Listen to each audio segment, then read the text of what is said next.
नमस्कार दोस्तों। चलिए एक कहानी सुनते हैं दोस्तों। और पहले मैं अपना इन्फो दे दूं कि मैं हूं आपका दोस्त, आपका होस्ट आरके, और आप देख रहे हैं आरके ट्रेडिंग। कहानी सुनते हैं भगवान शंकर की, ठीक है? और आप मुझे बताइएगा moral moral of the story. भगवान शंकर और माता पार्वती बैठी हुई थी कैलाश में, और शंकर जी चले गए, ध्यान मग्न हो गए। उधर से नारद जी आए, उनका तो पता है, नारद जी का आदत है भड़काने का, आग लगाने का लोगों में। तो नारद जी बोले, माता ये क्या देख रहा हूँ? पार्वती जी बोली, क्या हुआ नारद? तब बताइए। लगभग लगभग देवी देवता लोग जो हैं महल में रहते हैं, या कोई अपना उनका जगह होता है जिसमें पूरा ऐश्वर्य होता है भरा हुआ, सुख सुविधा रहता है, सब कुछ रहता है। और आप ही कैलाश पे बर्फ के बीच में खुले आकाश में रहती है, अच्छा नहीं लगता है माता। देखिए बाकी लोग भगवान लोग को देख के, देवी देवता को देख के, सबका अपना अपना महल है, राजसी सिंहासन है एकदम। एक घर तो अपना महल तो होना ही चाहिए। अब माता पार्वती महिला, ईगो हट हो गया। ईगो हट हो गया तो भाई बोली, बात तो तुम सही कह रहे हो नारद, ध्यान से उठने दो प्रभु को, शिव जी को, तो फिर बात करते हैं। तो वह ठीक है, नारद चले गए। शिव जी जब ध्यान टूटा तो पार्वती जी चिंता में थी बैठी हुई, तो शिव जी पूछे, क्या हुआ बताओ? पार्वती जी बोली कि ऐसी सी बात है, वो घर तो चाहिए, महल तो हमको चाहिए, नहीं तो जो है हड़ताल हो जाएगा, खाना पीना पे आफत हो जाएगा। अब महिला का जिद। भाई शिव जी बोले, देखो समय नहीं है अभी इस बात का। देखिए जो वर्ड मैं यूज कर रहा हूँ उस पर ध्यान दीजिएगा। बोले समय नहीं है इस चीज का कि हमारे पास घर हो। हर चीज समय डिसाइड करता है, समय से बड़ा बलवान कोई नहीं होता है।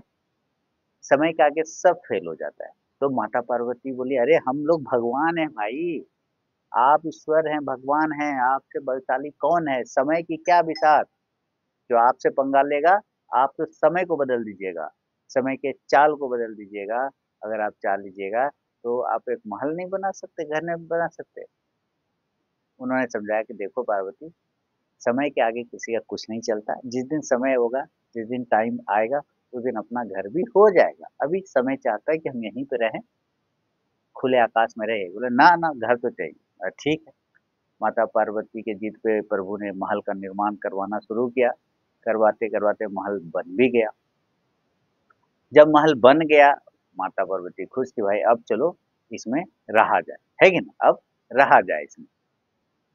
अब महल बन गया। अब डेंटिंग पेंटिंग का काम शुरू हो रहा था। तो डेंटिंग पेंटिंग जो प्रोसेस स्टार्ट हुआ, उस प्रोसेस के वक्त, कलर कराते वक्त महल गिर पड़ा। गिर पड़ा तो टेंशन हो गया, अरे यार ये क्या हुआ? शंकर जी तो जानते ही थे कि भाई जब तक समय नहीं आएगा तब तक हम लोग कितनों भी कोशिश कर ले, घर नहीं बन पाएगा।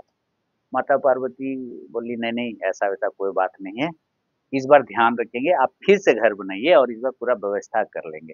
क्योंकि मुहूर्त वूहर्त तो हम लोग देखे ही नहीं थे। इसका जो है ब्राह्मण व्राह्मण से करके जो है इस बार प्रोसेस स्टार्ट करते। शंकर जी ने फिर समझाया उनको, लेकिन समझ में नहीं आया। तो फिर से जिद के आगे वो घर बनाने लगे, बनवाने लगे। बनाते बनाते सारा हो गया। इस बार माता पार्वती ने ध्यान रखा कि भाई एक ब्राह्मण को बुलाया जाए, और ब्राह्मण के द्वारा इस घर का गृह प्रवेश कराया जाए, और जो भी विधिवत होता है वो किया जाए, फिर हम लोग उसमें चलेंगे। तो ब्राह्मण देव को बुलाया गया, ब्राह्मण देव ने पूजा किया, सब कुछ किया। और जैसा कि होता है कि दक्षिणा ब्राह्मणों को दिया जाता है, कहा जाता है कि बाबा बताइए क्या दें आपको, है ना? तो शिव जी और माता पार्वती ने भी पूछा कि ब्राह्मण देव बताइए, आपको दक्षिणा में क्या चाहिए? तो महल बहुत बढ़िया बना हुआ था। ब्राह्मण ने कहा कि भाई हमको ये महल ही दे दीजिए, आप ले लीजिए। बातें खत्म हो गया। अब महल बना भी, लेकिन वो ब्राह्मण ने दान में मांग लिया। अब मजबूरी है, अब मांगेगा दक्षिणा में तो देना ही पड़ेगा। उनको दे दिया। शिव जी बोले, देखो अभी समय ही नहीं है, हम कितनों भी कोशिश कर लेंगे ना, घर नहीं बन सकेगा हम लोग का। बन भी जाएगा तो हम लोग का नहीं होगा, क्योंकि अभी टाइम नहीं आया उस बात का। माता पार्वती बोली, नहीं नहीं, ये दो बार तो हो गया गड़बड़ में, एक बार तो गिर गया और एक बार तो खैर ये ब्राह्मण देवी मांग गए। इस बार आप ऐसा करिए कि समय के पास पहले आप जाइए। आप जो वो समय नाम का जो देव है, आप उसके पास जाइए और उसको बोलिए, अपनी चाल को बदल देगा, अपनी चाल को बदल ले, हाँ? और हम लोग के घर को बनने दो। तो शिव जी फिर जिद वगैरह, यार समय से कौन जीत सकता है? बोला, नहीं नहीं, आप आपके आगे उसका क्या चलेगा? आप देवों के देव महादेव है महाराज, आप क्या टेंशन ले रहे हैं? बोले ठीक है जाता हूँ, कोशिश करता हूँ। लेकिन शिव पार्वती जी को बोल के गए कि देखो हम वहाँ पे जाते हैं समय से बात करने के, भाई तुम अपनी चाल को बदल दो, दिशा को बदल दो थोड़ा, ताकि हम अपना घर-वर बना लें। अगर वो नहीं माना, तो हम तांडव नृत्य वहाँ पे करेंगे। जैसे ही हम तांडव नृत्य करेंगे, तुम समझ जाना कि घर के लिए वो तैयार नहीं हुआ है अभी। तो माता पार्वती ने कहा आपको ऐसा है, पहले हम लोग घर बना लेते हैं। पहले हम लोग तीसरा बार घर बना लेते हैं और उसके बाद आप समय के पास जाइए और कहिए कि भाई हमको गृह प्रवेश करने दो, सब करने दो, अपनी दिशा चाल को थोड़ा बदल लो, ताकि हम सकुशल गृह प्रवेश कर जाएँ। तो बोले ठीक है, शंकर जी ने फिर तीसरा बार घर बनाया, महल बनाया सुंदर सा बहुत बढ़िया और अब गृह प्रवेश का बारी आया तो वो गए फिर से माता पार्वती को बोले कि देखो अब हम समय के पास जा रहे हैं तुम्हारे अनुसार और उसको बोलते हैं अपनी चाल दिशा बदल लो ताकि हम गृह प्रवेश कर जाएं। लेकिन अगर इस बार वो नहीं मानता है इन केस किसी कारणवश तो हमको बेइज्जती ना देखा जाएगा भैया इस बार हम लोग अपना घर को स्वयं आग लगा देंगे। शर्त मंजूर है? माता पार्वती ने कहा हाँ ठीक है मंजूर है। बोली हाँ ठीक है तो इस बार हम लोग अपना घर को अपनी ही से आग लगा देंगे अगर नहीं होगा तो। तो कैसे पता चलेगा समय माना कि नहीं माना? आपका बात सुना कि नहीं माना? बोला हम तांडव नृत्य अगर करने लग गए, तो समझ जाना कि समय ने घर के लिए नहीं माना है, वो अभी अपनी चाल बदलने को तैयार नहीं, ठीक है? तो तुम अपने से हम उधर तांडव नृत्य करेंगे और तुम इधर आग लगा देना घर को। माता पार्वती ने कहा ठीक है। शिव जी गए समय के पास और बोले समय देव आप थोड़ी-सी अपनी चाल को बदल लें, देखिए माता पार्वती चाहती है घर हो जाए और इस वजह से हमको पता है कि समय जब तक नहीं चाहेगा तब तक समय के अनुसार ही सब कुछ मिलता है लोगों को, उसके पहले नहीं मिल पाता है। स्वयं भगवान भी उस दायरे में आते हैं, लेकिन माता पार्वती इस बात को समझने को तैयार नहीं है। तो समय देव मुस्कुराए, तो बोले कि प्रभु आप बोलिएगा और हम अपना चाल नहीं बदले, हमको जी रहना है कि नहीं रहना? आप तो जब आप एक बार इशारा तो करिए, सब हो जाएगा। क्या चाहिए? महल में प्रवेश करना है ना? चलिए। लेकिन प्रभु आपसे एक निवेदन है। मतलब बोलो क्या प्रभु? शिव जी खुश हो गए, चलो अब तो हम गिरि प्रवेश कर ही जाएँगे। प्रभु आपसे एक निवेदन है। मैंने सुना है आप तांडव नृत्य बहुत अच्छा करते हैं। एक बार अगर प्रभु दिखा दें, तो मज़ा आ जाएगा। अब शिव जी का चूँकि समय ने बात माना कि उसको गृह प्रवेश करने का इजाज़त दे दिया, तो शिव जी को भी उनका बात मानना पड़ेगा। शिव जी उनको अपना प्रसिद्ध तांडव नृत्य दिखाने लगे। माता पार्वती को समझ में आ गया कि वो तो तांडव नृत्य कर रहा है, इसका मतलब समय जो है नहीं माना है घर के लिए। माता पार्वती ने स्वयं से घर को आग लगा दिया। समझ में आया? समय जब तक नहीं चाहेगा इसीलिए एक कहावत बनाया है कि समय से पहले और भाग्य से अधिक कभी किसी को कुछ नहीं मिलता। समय से पहले और भाग्य से अधिक कभी किसी को कुछ नहीं मिलता। तो जब तक समय नहीं आएगा, तब तक वो आपके नसीब में आ ही नहीं सकता, कितनों भी कोशिश कर ले। लेकिन इसके लिए भी कोशिश करना पड़ता है। शिव जी ने भी 3 बार कोशिश किया ना, तब तक वो समय ने अंत में बोला ना कि हाँ, जाइए आप गृह प्रवेश कीजिए। कोशिश किया। तो कोशिश तो करना ही पड़ेगा, लेकिन जो लोग कोशिश करते हैं ना, समय भी उनके पास स्वयं आता है। समय भी तब उन्हीं का आता है जो लोग कोशिश करते हैं।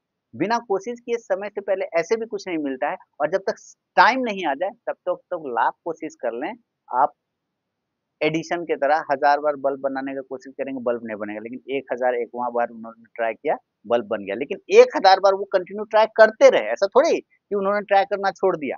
तब तो फिर कहते हैं अच्छा समय सही समय आएगा तब मैं ट्राई करूँगा। नहीं, वो आपको करते रहना पड़ेगा। समय अपने आप फिर आपके पास आ जाएगा और जैसे ही आएगा, आपका काम शुरू होने लगेगा। लेकिन ये भी समय पे ही डिपेंड करता है कि वो आपको कितना दे रहा है और ये आपके क्षमता पे निर्भर करता है।